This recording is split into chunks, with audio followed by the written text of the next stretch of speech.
Welcome back to Tony Hawk's Pro Skater 2. I'm Insetic. With me on this video is Matt Rocks 101. Hey, I'm Matt. Canuck Dude. Hey. And everyone, give a very special welcome to Daffodil. That's me.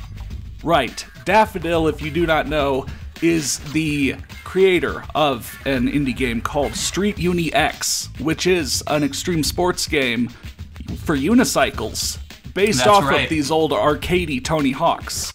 Plays in the same style, kind of. And I guess where can the people find the game if they want to check it out?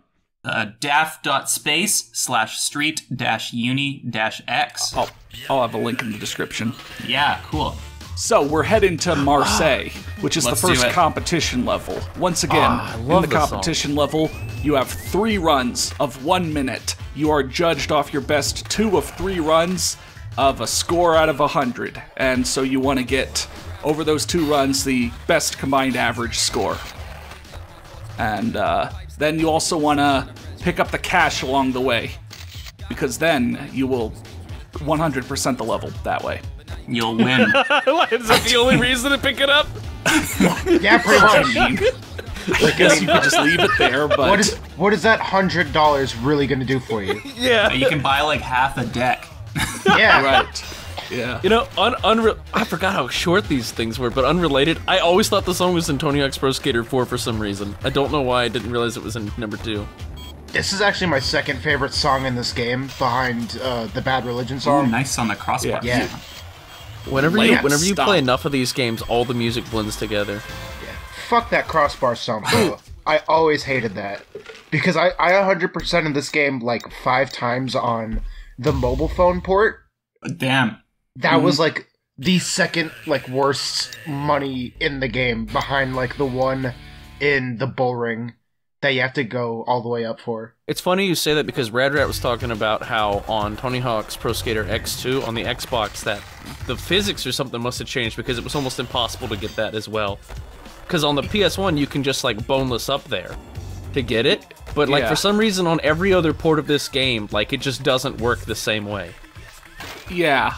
So that's interesting. So an interesting thing about this level, I guess if you didn't know, is if you explore around kind of in that back, you might see one of the trees is propped up by a post, and if you break the post, it'll open a secret area. Ooh. Whoa. Now, why am I still getting judged doing tricks down here? They can't see me. Well, they're cheering still. How do they know what score to give me? I could be doing anything down here. Yeah, radar, or just hidden cameras.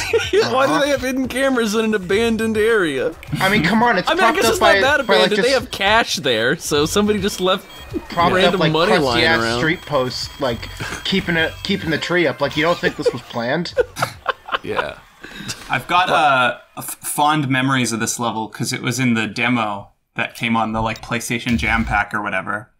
And like my brother and I would play this like over and over again as Chad Muska, because he was like the only other character you could select.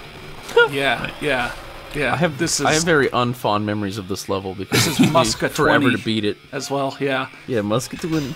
Yeah. I never even found the secret ever. Kind of like in School 2.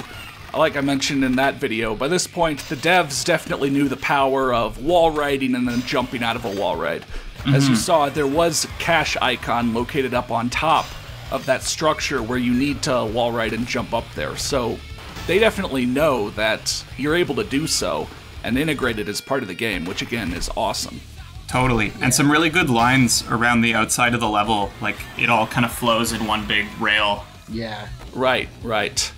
Yeah, it's surprising the amount of gaps in this level, actually, if you look up. Like a compilation look of up? Yeah.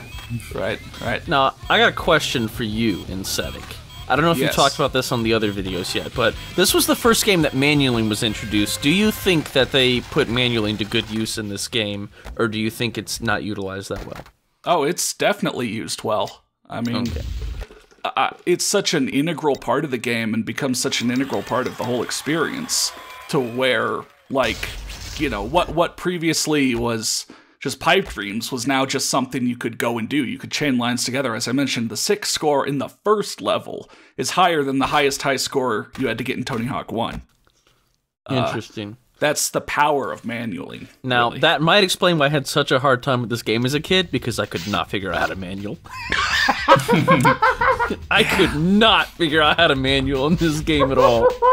And it wasn't until like Tony Hawk's Pro Skater 4 that I finally figured out how to do manuals, and then I had to learn how to do reverts. But in like number 2, never figured that shit out. I beat this whole game without a manual. Yeah, I think I always played with like perfect balance on grinds and manuals when I was a kid. I just didn't have the patience. I was pressing every button. I kept pressing up, down. It wasn't working, but I went back and played it years later, and I just sucked as a kid. I got it working just fine. Yeah. On the same disc, same console, Dreamcast, I was able to manual no issues. So I just was really crappy as a kid. Oh, that's a good deck. So here's more of the skate shop. And like I said, I swear, I feel like I never used the skate shop as a kid. Like, I didn't. This seemed so foreign to me when I first, when I loaded up Tony Hawk 2 as part of Tony 20 and was playing it again and went into it. I was like, what the hell is this? But yeah, once again, you could buy decks in any order. Each deck costs more than the previous one, and since I'm Alyssa Steamer, all of them are from her sponsor, Toy Machine. And so I rolled with the best deck, Poo Poo Head, of course.